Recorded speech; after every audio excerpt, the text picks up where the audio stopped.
Hi, and thanks for joining us for another installment of What the Funding, the Coalition for Health Funding's vlog space.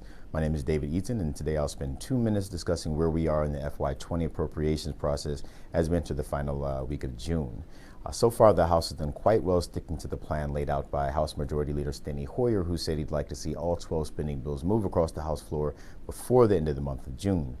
Last week, the House kicked it off by approving the first of several spending packages, Minibus 1 as we like to call it, which included labor, health and human services and education, Department of Defense, energy and water, as well as state and foreign operations.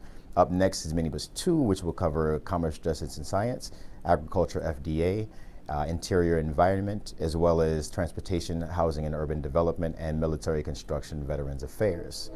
Now, that's only possible because, as you may recall, in April, the House deemed top-line numbers so that the appropriators can go ahead and begin marking up and passing their bills and moving them to the floor. Meanwhile, the Senate has not began that process because the leadership is waiting for a deal to be made with the White House on raising the spending caps for FY20 and possibly FY21.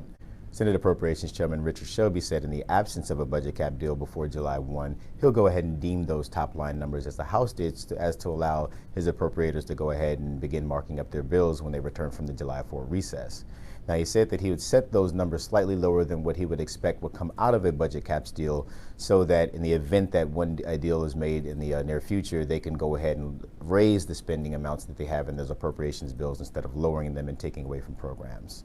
The good news is that those who have been involved in the discussions over these past few weeks have reportedly all agreed that government shutdown or sequestration in FY 2020 are off the table. But as always, the path towards getting these bills signed into law is quite unclear at this point. We will keep you updated. Thanks again for joining us, and please feel free to follow us on Twitter @HealthFunding and on Facebook @Coalition for Health Funding.